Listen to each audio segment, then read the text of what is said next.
बिस्मिल्लाहिर्रहमानिर्रहीम। अस्सलाम वालेकुम नाज़रीन, मैं हूँ साकिब बशीर। मेरे साथ मौजूद हैं सीनियर सहाफ़ी सुहेल रशीद साहब और आज हम बात करेंगे सुप्रीम कोर्ट से एक बड़ा फ़ैसला आया है, बड़ी जजमेंट आई है। उससे मुतल्लिक Supreme Court review of judgments and orders act, ये था जो लेजिस्लेशन की थी अभी रिसेंट जो हुकूमत गई है पीडीएम की उन्होंने। और इसमें सबसे पहले तो मैं सोहेल साहब से ये पूछूंगा कि ये है क्या क्या था और उस पर फैसला क्या आया है, ताकि बिल्कुल आम फाम जो लोग हैं हमारे देखने वाले हैं उनको ये समझ आ जाए।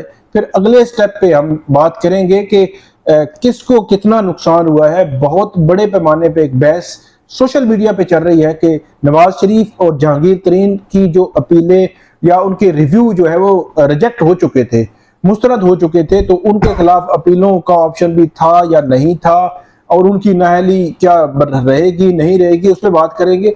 सबसे पहले सुहेल रशीद साहब, यही सवाल है, ये केस था क्या और उस पर फैसला क्या है?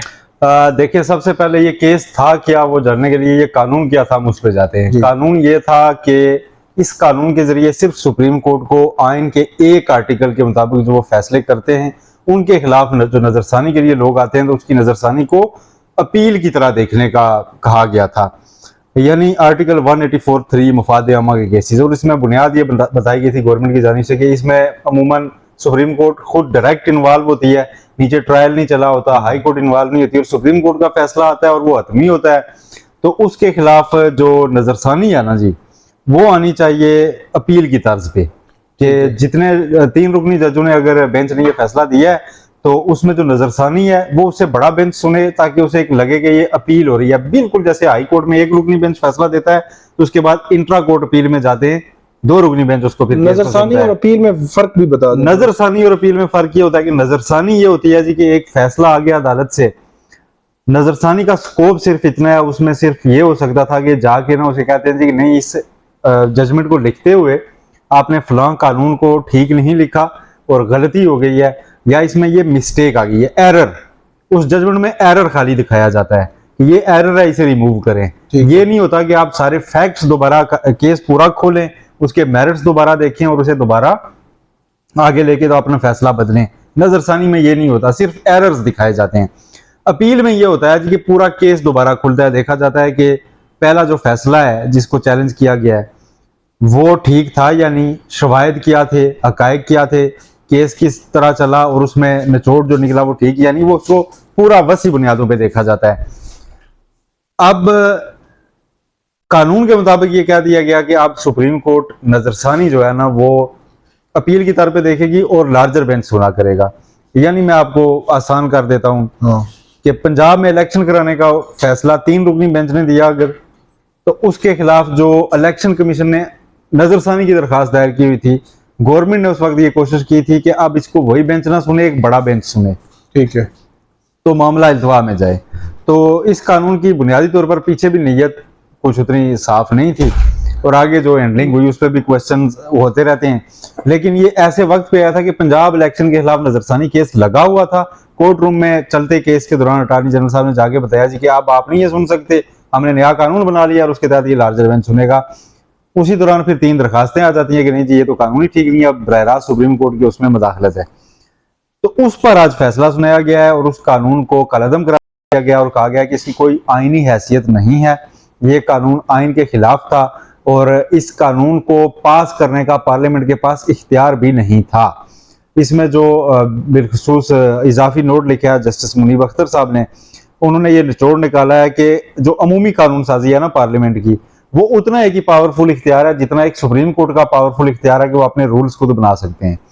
तो हमने जब अपने रूल्स बनाए हुए हैं कि हमने नजरसानी कैसे करनी है वो, तो उसमें आप भी अपने एक इक्वल पावर वाले रूल से कैसे हमें डिक्टेट कर रहे हैं कि आप ऐसे नहीं आप ऐसे करें। तो सुप्रीम कोर्ट ने यह कहा कि अगर आपने ऐसा करना था तो ये आईनी तरमीम से मुमकिन था। उस आईनी तरमीम से इसलिए मुमकिन था कि जब 188 में अपील का जो दायरा कार है उसमें फिर उसको चेंज करना पड़ेगा कि सिर्फ एक तरह के केसेस के लिए आप नजरसानी का स्कोप वसी कर दें और बाकी नजरसानियां जो हैं वो अमूमी चलती रहें। तो बुनियादी तौर पे ये कनेक्ट कर रहे थे लोग कि नवाज शरीफ साहब को जो नाअहल किया गया है, जहांगीर तरीन साहब को जो नाअहल किया गया है, लोग ये कनेक्ट कर रहे थे और इसमें दो आरा पहले दिन से मौजूद थी जब ये कानून आया कि इसका फायदा नवाज शरीफ को पहुंचेगा, यानी मेरा पहले दिन से ये था कि पहुंचेगा। हालांकि उस वक्त जो हुकूमत थी आजम नजीर तारड़, उनके कोई बयानात भी आते रहे हैं। मैं बताता हूँ, उन्होंने क्या पहले दिन ही वो प्रेस टॉक कर रहे थे जब ये कानून आया। तो उनसे पूछा गया नवाज शरीफ, उन्होंने कहा नहीं नवाज शरीफ का तो मामला सेटल हो चुका हुआ है, एक नजरसानी हो चुकी है या दोबारा नहीं हो सकती, हेडलाइंस लगेंगे, उनको इसके फायदा नहीं होगा। वजीर कानून कह रहे हैं। वजीर कानून ने दूसरे तीसरे दिन किसी टॉक शो में गालबन वजाहत की बाकायदा एंकर को रोक के, ठीक है मुझसे वो बात गलत मंसूब हो गई है, इसका बिल्कुल फायदा उनको होगा। फायदा मीन के जैसे ही अगर ये कानून जिस तरह मई में या आया था मेरे ख्याल में, तो अगर आज सुप्रीम कोर्ट कहती है कि ठीक कानून साजी हुई है, तो इट मीन कि तब से या आज से ऑनवर्ड नवाज शरीफ अपील कर सकते थे अगर ये बरकरार रहता तो। इसकी कानून की जो शिक दो थी ना, वो कह रही थी कि अब आप नजरसानी को अपील की तरह देखेंगे। ठीक है, अब एक राय यह है कि नजरसानी जिनकी पहले से दायर होकर खारिज हो चुकी हुई है, उनको दोबारा नजरसानी का हक क्यों नहीं मिलना था। सही है। दूसरी राय यह है कि नहीं, उन्होंने दरखास्त तो दायर करनी थी और बुनियाद बनाना था कि हमारी सिंपल नजरसानी हुई थी, नए कानून के मुताबिक जो आप पुरानों को नजरसानी का फायदा दे रहे हैं जिन्होंने तब नहीं दायर की हुई थी, तो मेरी भी एक अपील की तर्ज पे नजरसानी देख लें, तो बड़ा बेंच बैठ के फैसला कर ले।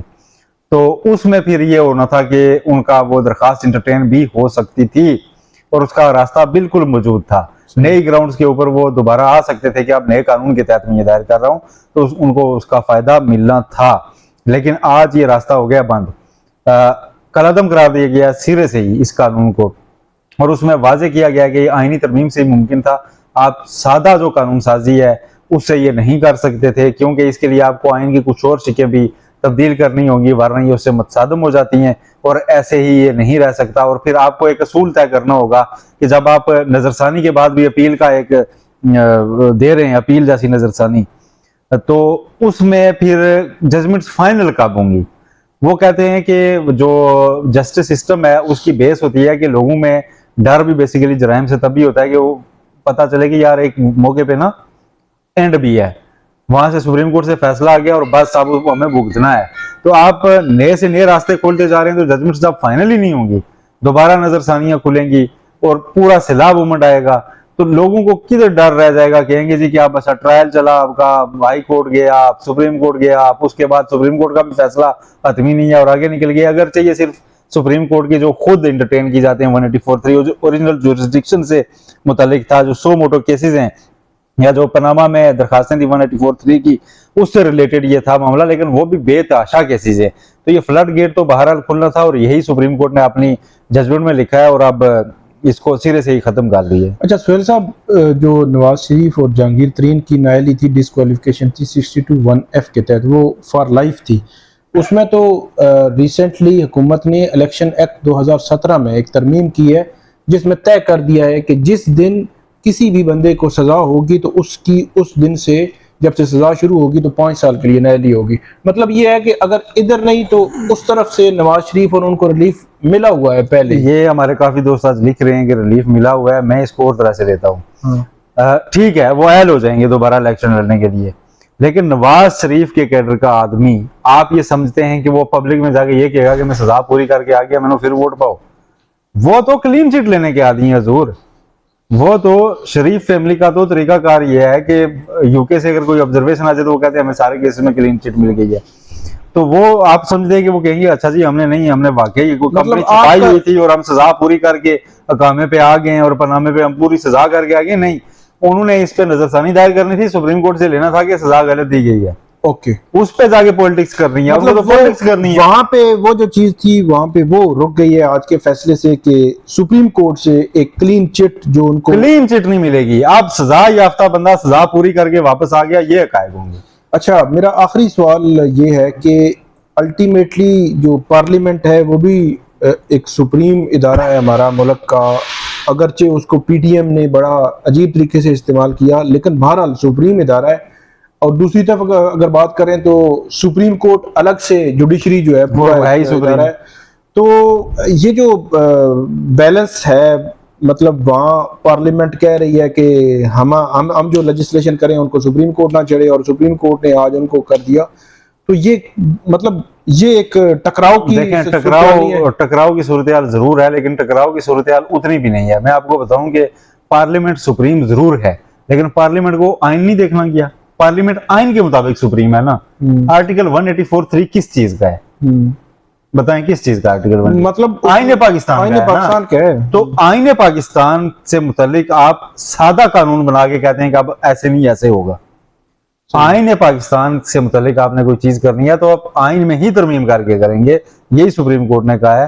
तो आप जब खुद आइन को पसे पुश डाल रहे हैं, आपके पास उतनी मेजॉरिटी नहीं थी, आपके पास वो तादाद पूरी नहीं थी कि आप आईनी तरमीम कर सकें, तो आपने एक सादा कानून साजी से, और आप हिट किसे कर रहे हैं यार, बार बार मतलब पर्सन स्पेसिफिक लेजिस्लेशन होती रहेंगी इस मुल्क में कि आप एक कानून बना रहे हैं कि नहीं जी फलां आर्टिकल के तहत जो फैसला हुआ था जिसमें आप देखते हैं कि अच्छा इसमें मियां साहब को सजा हुई थी, आप कानून ये बना रहे थे कि मियां साहब को जिस कानून के तहत सजा हुई थी उस कानून को बदल दें और उनको इधर से भी निकाल लें। तो ये थोड़ा सा नीयत का इसमें होता है। लेकिन एक चीज, एक पहलू और भी है इस सारे केस का, ये सारी प्रैक्टिस जो अडॉप्ट की गई थी इस गवर्नमेंट की जानिब से वो पंजाब इलेक्शन के मुतालिक थी। हम ये सारी बहस जो कर रहे हैं ये अलग पहलुओं पे है। मैं वही बात करने लगा था कि लेकिन जो अगरचे इस कानून पर अमल दरामद नहीं होगा, लेकिन हुकूमत जो कुछ हासिल करना चाह रही करके निकल गई है, उन्होंने इलेक्शन का मामला खटाई में डालना था, पढ़ना था, वो उन्होंने 14 मई के बजाय आज वो अगस्त में घर चले गए हैं अपना टाइम गुजार के, और इस दौरान उन्होंने सुप्रीम कोर्ट को एंगेज किए रखा, ये कानून आ गया, ये वापस लिया जा रहा है, ये इधर डाला जा रहा है, वो उधर डाला जा रहा है। तो उस दौरान सुप्रीम कोर्ट हतमी फैसला नहीं दे सकी। अगर ये कानून ना आया होता और सुप्रीम कोर्ट वही केस सुन रही होती, इलेक्शन कमीशन की नजरसानी दरखास्तें जो कि इस कानून की वजह से नहीं सुनी गई, उन पे एक हाल डेफिनेटली मुख्तलिफ सूरत, वो भी खारिज हो जाती है आज से 2.5 महीने पहले। बिल्कुल बिल्कुल जून के मिड में या एंड पे ये उनकी नजरसानी भी खारिज हो जाती। सुप्रीम कोर्ट कहती नहीं, आपको हमने कहा था आप इलेक्शन कराएं, आप इलेक्शन के बगैर वापस आके नजरसानी कर रहे हैं, ये क्या बात है, जाओ इतने दिनों में इलेक्शन कराओ, वरना ये तौहीन अदालत फलां फलां फलां को बहुत मुश्किल सूरत हाल होती। उसको उन्होंने बड़ा सक्सेसफुली एस्केप किया इस कानून के जरिए और वो निकल गए अपना टाइम गुजार के। बंदयाल साहब आप जो है ना पीछे जो कह रहे हैं या सुनते जाओ तुझे गलत किया सी, कुछ नहीं हो सकता। तो बहुत शुक्रिया सुहेल रशीद साहब, आपने बड़ी तफसील के साथ हमें बताया कि ये बुनियादी तौर पर कानून था क्या और कालादम हुआ है, तो अब आगे फर्दर जो है इसमें क्या नहीं हो सकता। नवाज शरीफ जहांगीर तरीन की जो डिस्क्वालिफिकेशन है उसके हवाले से अलग से उनको रिलीफ मिल चुका है, वो 5 साल के लिए नायल थे, अब वो इलेक्शन लड़ सकेंगे। इस कानून में वो अपील में जा सकते थे, अपनी मजीद अपने आप को क्लीन चिट के लिए वो नहीं जा सकेंगे। और इसके अलावा हुकूमत ने जो उनका पर्पस था, जो मकसद था इस लेजिस्लेशन का, वो उन्होंने हासिल कर लिया था। अब बेशक उसको कलअदम भी करार दिया गया है, तो उनका पर्पस जो है पूरा हो चुका है। तो नाज़रीन, आइंदा भी हम आपके सामने इस किस्म की अपडेट्स लाएंगे, आप हमें फीडबैक ज़रूर दीजिएगा। अल्लाह हाफिज़।